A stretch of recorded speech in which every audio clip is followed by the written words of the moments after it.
सब होप आप सब बढ़िया होंगे। एक बार फिर से स्वागत है आपका हमारे यूट्यूब चैनल एमई क्लासेस में। तो दोस्तों, जैसा कि हम डिस्कस कर रहे थे हिमाचल प्रदेश के जो प्राचीन जनपद थे उनके बारे में हम थोड़ा चर्चा कर रहे थे। तो जिसमें कि हमने सबसे पहले क्या किया था, दो जो हमारे पास जनपद थे, वैसे तो हमारे पास 4 जनपद थे, लेकिन हम क्या कर रहे थे, इनको वन बाय वन डिस्कस कर रहे थे। तो हमने 2 जनपदों के बारे में डिस्कस कर लिया था, जिसमें कि हमने किस किस के बारे में डिस्कस किया है। एक तो हमने कर लिया है औदुंबर का और एक कुल्लूथ, इनके बारे में हमने डिस्कस कर लिया। आज हम बात करेंगे जो हमारे पास 2 और जनपद बचते हैं। जो तीसरा है वो है कुलीन और जो फोर्थ है वो है त्रिगत।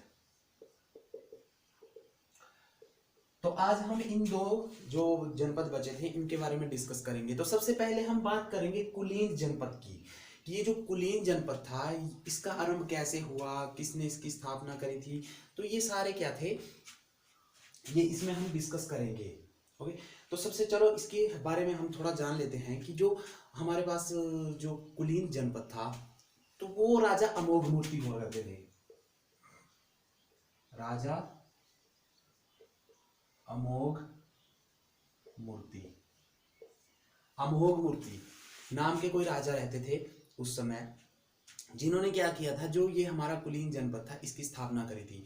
अब ये जो कुलीन जनपद था इसका नाम कुलीन इसलिए पड़ा क्योंकि इसका जो क्षेत्र आता है हमारे पास, जो कुलीन जिस टाइम जो कुलीन जनपद था ये क्या था, जो हमारे पास यमुना नदी थी, यमुना नदी के नाम से ही इसका नाम कुलीन पड़ा था, क्योंकि इसके किनारे किनारे क्या हुआ था, ये जो कुलीन जनपद था ये बसा हुआ था। तो अब ये क्या हुआ था, ये मैक्सिमम, अब देखो जो हमारी यमुना नदी है वो कहाँ कहाँ फ्लो करती है हिमाचल प्रदेश में, वो फ्लो करती है हमारे सिरमौर डिस्ट्रिक्ट में। सिरमौर से हमारे चले गए देहरादून, मतलब वो उत्तराखंड के देहरादून से होते हुए हमारे सिरमौर डिस्ट्रिक्ट से अंबाला की तरफ हरियाणा में चली जाती। तो अब जो मेन चीज थी, जो कुलीन जनपद था ये किस नदी के किनारे मतलब बसे हुए थे, ये थे यमुना नदी, यमुना नदी के किनारे। और यमुना नदी का प्राचीन नाम था कालिंदी। तो कालिंदी के नाम से ही इस जो जनपद था इसका नाम कुलीन जनपद का नाम पड़ा। ओके, और इसकी एक और बात है कि इस जनपद का नाम एक और चीज से पड़ा हुआ है कि ये जो क्षेत्र था हमारा सिरमौर, मतलब सिरमौर देहरादून का जो क्षेत्र था हमारा, इसमें क्या हुआ था, ये कुलीन, मतलब कुलीन एक वृक्ष भी होते थे जिसको लोकल लैंग्वेज में बोलते हैं बेड़ा, बेड़ा का वृक्ष। तो उनकी अधिकता के कारण भी क्या हुआ था, इसका नाम कुलीन जनपद पड़ा था। अब ये इसका मैंने बताया जैसे कि ये हमारे पास आता है सिरमौर, शिमला और ये देहरादून, ये क्या था, ये इस गणराज्य के हिस्से थे।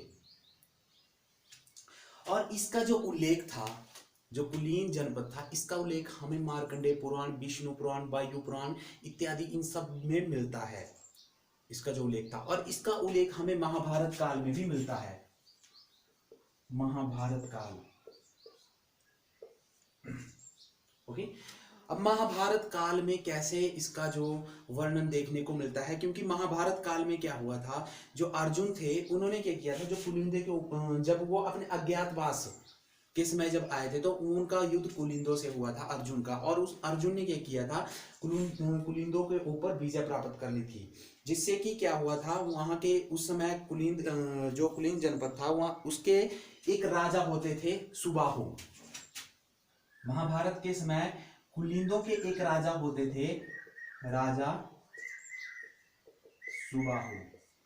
अब ये जो राजा सुबाहु थे, जब ये अर्जुन से हार गए थे तो ये क्या हुआ, तो महाभारत काल में जो पांडवों ने इनके ऊपर क्या किया था, विजय प्राप्त कर ली थी, और ये क्या थे, पराजय हो गई थी इनकी पांडवों से।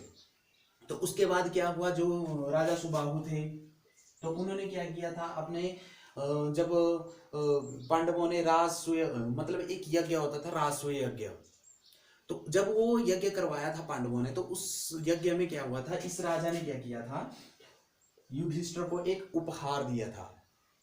ठीक है, तो ये हमारे पास महाभारत काल से भी ये जुड़ता है, क्योंकि महाभारत काल में जो कुलिंदों का एक राजा हुआ करता था सुबाहु, तो पांडवों और उनके बीच युद्ध हुआ था, जिसमें कि अर्जुन ने क्या किया था, पांडवों में जो अर्जुन थे उसका युद्ध हुआ था इनके बीच। साथ। तो अर्जुन ने इनके ऊपर विजय प्राप्त कर ली थी।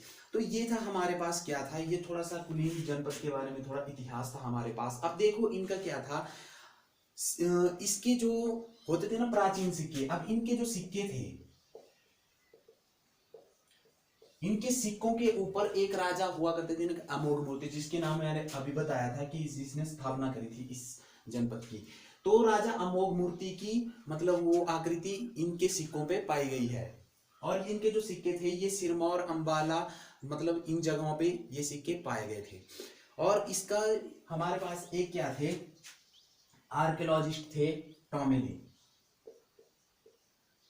तो टॉमेली ने भी इस जनपद का वर्णन किया था, ठीक है, अपनी किस बुक, उन्होंने इसका जो वर्णन था, कुलिंदों का वर्णन था, अपनी उनकी एक बुक थी जियोग्राफिका। तो इसमें क्या किया था, जो टॉमेली थे इन्होंने कुलिंदों का वर्णन किया था। तो ये था हमारे पास जो कुलिंदों का इतिहास था, कुलीन जनपद था, उसका जो इतिहास था मोटा मोटा सा वो यही है कि जो राजा अमोघ मूर्ति थे उन्होंने क्या किया था, इसकी स्थापना करी थी। उसके बाद ये यमुना नदी के किनारे जो कुलिंदों का जो स्थायी निवास था वो यमुना नदी के किनारे किनारे था, ठीक है। और इसी के कारण इनका नाम कुलीन पड़ा, क्योंकि यमुना नदी का प्राचीन नाम क्या था, कालिंदी। तो कालिंदी के नाम से ही इनका नाम कुलीन पड़ा था। और एक और है इनका नाम पड़ने का कारण, मुख्य कारण कि ये जो क्षेत्र था, जिस क्षेत्र में बसे थे, वहां पे क्या था, कुलीन पर्वत, कुलीन पर्वत नहीं, कुलीन वृक्षों का बहुत मतलब अधिकता के कारण क्या हुआ था, इनका नाम कुलीन पड़ा था। और वहाँ के महाभारत से भी इसका वर्णन देखने को मिलता है। और जो वायु पुराण और मार्कंडेय पुराण है, इनमें भी इसका वर्णन देखने को मिलता है। और उसके बाद क्या हुआ था, इनके जो सिक्के थे ये अंबाला, सिरमौर के क्षेत्रों में इनके सिक्के पाए गए थे। और इनके सिक्कों पे क्या था, राजा अमोघ मूर्ति की आकृति पाई गई थी। और उसके बाद टॉमेली एक आर्कियोलॉजिस्ट थे, जिन्होंने क्या किया था, अपनी जियोग्राफी का एक पुस्तक लिखी थी उन्होंने, उसमें इन्होंने कुलिंदों का वर्णन किया गया था। तो ये था हमारे पास जो कुलिंदों का इतिहास था। अब बात करेंगे हम त्रिगत की।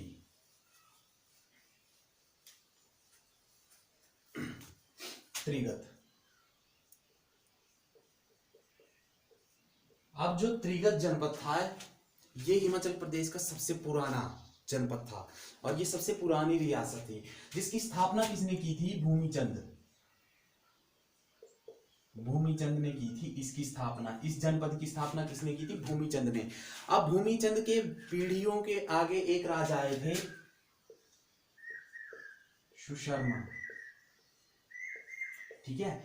ये था 231वां राजा था, किसकी पीढ़ी का, जो राजा भूमिचंद थे इसकी पीढ़ी का 231वां राजा आया था, राजा सुशर्मचंद, ठीक है।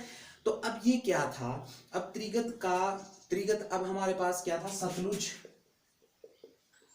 सतलुज, ब्यास और रावी नदियों के किनारे के बीच का हिस्सा, सॉरी किनारे का नहीं, जो बीच का हिस्सा है, देखो सतलुज, ब्यास और रावी, इन तीनों के बीच का जो हिस्सा था वो त्रिगत ही कहलाता था, त्रिगत जनपद कहलाता था। जिसमें कि हमारा क्या था, हमारे पास कांगड़ा, जिसको आज त्रिगत को आज के समय में क्या बोलते हैं, वर्तमान समय में कांगड़ा, और होशियारपुर,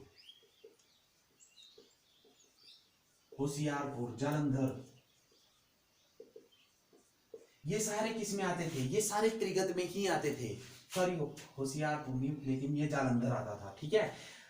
कांगड़ा से जालंधर, मतलब त्रिगत को मतलब दो हिस्सों में बांटा गया था। एक त्रिगत में बांटा गया था, मतलब जो हमारे पास ये जनपद था इसको दो हिस्सों में बांटा गया था, एक त्रिगत में और दूसरा जालंधर में। त्रिगत को आज के वर्तमान समय में कांगड़ा कहा जाता है और जो जालंधर था वो अब इससे थोड़ा अलग हो गया था। मतलब इन दोनों को त्रिगत के जो रियासत थी उसी में इसको देखा जाता था, इसका वर्णन देखने को मिलता था। उसके बाद क्या हुआ था, अब ये जो सुशर्मचंद थे तो इन्होंने क्या किया, महाभारत काल में इन्होंने कौरवों की सेना का पक्ष लिया था। जब महाभारत का युद्ध हुआ था तो उसमें क्या था, इन्होंने किसका पक्ष लिया था, इन्होंने लिया था कौरवों का पक्ष, कौरवों का पक्ष, ओके। तो देखो ये सबसे प्राचीन, ये भी इसका देखो मोटी मोटी सी इसकी जो कहानी है, ये क्या है, इसका प्राचीन जनपद है अब क्या हुआ, उसके बाद इसकी जो स्थापना थी इस जनपद की, वो किसने की थी, वो की थी भूमिचंद ने। अब भूमिचंद का क्या था, उनकी जो आगे पीढ़ियां बढ़ती गई, तो उसके बाद एक राजा आए थे जो जिनका नाम था सुशर्म चंद। जो भूमिचंद की पीढ़ी का कौन सा राजा था, वो था 231वां राजा। तो उस राजा ने क्या किया था, उस राजा ने पांडवों, मतलब जब महाभारत का युद्ध हुआ था तो उसमें कौरवों का पक्ष लिया था, मतलब कौरवों की तरफ से उसने युद्ध लड़ा था। उसके बाद क्या हुआ था, जो सतलुज, रावी और ब्यास, इस नदियों के किनारे, मतलब किनारे, इनके बीच का जो क्षेत्र है उसको क्या कहा गया था, त्रिगत जनपद का नाम दिया गया था। जो भी त्रिगत उस समय का जो भी, मतलब ये हमारे पास रिपब्लिक था, जनपद था या डिस्ट्रिक्ट थी, ठीक है ना, तो ये इन नदियों के बीच का जो हिस्सा था उसको कहा गया है। उसके बाद एक और बात आती है कि जो सुशर्म चंद है, मतलब जो राजा थे सुशर्म चंद, उन्होंने क्या किया था, जो त्रिगत की राजधानी थी उसको क्या किया गया था, नगरकोट, नगरकोट मतलब घोषित इन्होंने ही किया था। और इन्होंने जो कांगड़ा का किला है आज, जिसको हम कांगड़ा का किला कहते हैं, वो भी इन्हीं के द्वारा बनाया गया था, राजा सुशांत चंद के द्वारा। तो और उन्होंने क्या किया था, जो कांगड़ा, जो त्रिगत था, कांगड़ा का जो प्राचीन नाम था वो है त्रिगत, ठीक है। त्रिगत की जो राजधानी थी वो किसको माना था, वो था नगरकोट को माना गया। तो ये थे हमारे पास जो हिमाचल प्रदेश के प्रमुख प्राचीन 4 जनपद थे। पहला औदुंबर, दूसरा कुल्लू, तीसरा था कुलीन, चौथा थे ये त्रिगत। तो ये सारे बहुत ही इंपॉर्टेंट है। और अगर कोई HPPSC या HAS एलाइड्स का कोई भी एस्पिरेंट्स है, उनके लिए तो ये बहुत ही इंपॉर्टेंट है, क्योंकि ये बहुत ही डीपली पूछे जाते हैं उनके एग्जाम्स में, ठीक है। तो इसको आप ढंग से पढ़ना। अगर कहीं भी आपको डाउट होगा तो आप मुझे कमेंट कर सकते हो वीडियो पे, या मुझे DM कर सकते हो। मैं डिस्क्रिप्शन बॉक्स में अपना व्हाट्सएप नंबर या Instagram ID डाल दूंगा, तो आप मुझे DM कर सकते हो, ठीक है। अगर कहीं भी आपको किसी भी जगह पे कोई डाउट लगता है तो आप पूछ सकते हो। तो ये था आज का हमारे पास, जो भी था हमारे पास, कौन सा, early history period. Early history period जो महाभारत कालीन युग था उसमें क्या क्या हुआ था, तो ये था हमारे पास। तो आज के लिए बस इतना ही। कल से हम स्टार्ट करेंगे जो मिडाइवल पीरियड था हिमाचल प्रदेश का, उसके बारे में चर्चा करेंगे। तो आज के लिए